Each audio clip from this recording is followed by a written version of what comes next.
What is normal? Is it how we look, how we act, what we say, or even like what we think? What is really normal? See, this is a topic that I've been thinking about for like a long time now. And I think I finally formed a valid opinion on what I think normal is. But before we get into that, now we ready.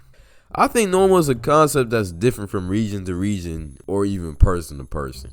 Let me explain. When you think about normal, what do you think about? Personally, I picture a guy with a low-cut hairstyle around 5'9", 180, and an overall chill personality. Works an average 9 to 5 and gets, average pay. For girls, long hair, around 5'4", 125, and also a chill personality. Same line of work and goes out for Monday martinis with her girlfriends. But that's all just for me. For other people, it might be a 6-foot wannabe hood guy who's self-employed and gets his own money. For girls, it might be a 5'2" spoiled bipolar brat that doesn't work and uses daddy's money to pay for all her expenses. The norm is different for everybody and mostly has to do with the environment you're in. You're really just a product of your environment, and whatever you're surrounded by is what you think is normal and usually is how you act. Normal is just what you make it. What you define as normal can be completely different from another person. There is no universal normal, so the term a normal human being really shouldn't exist. Cause like for instance, the prisoners of the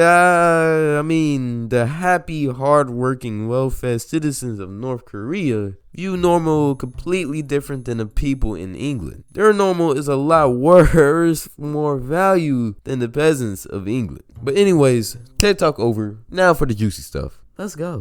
Why are people afraid to be different? Well, for starters, people don't want to be embarrassed by their peers. That's really the only reason. I'm gonna be real with y'all. Being different takes courage, and a lot of people just don't have that courage to stand out. Most people want to stand out in a cool way, like having 10K followers or being a star on their basketball team. Not by wearing nail polish or coming to school looking like AI in the early 2000s. But the people who are willing to stand out often become the most successful. Look at Kanye. People thought and still think he's crazy because he goes against the grain and has bold opinions / takes. But look where he's at. One of the richest, if not the richest black man in America. But he's crazy, right? He's delusional and lost. Nah, fam, he's just different. And he's just not afraid to be who he is unapologetically. Similar things with Bitcoin and NFTs. When they came out, if you bought those, people will look at you like you're crazy. But look at them now. The people who invested into them when they were nothing are now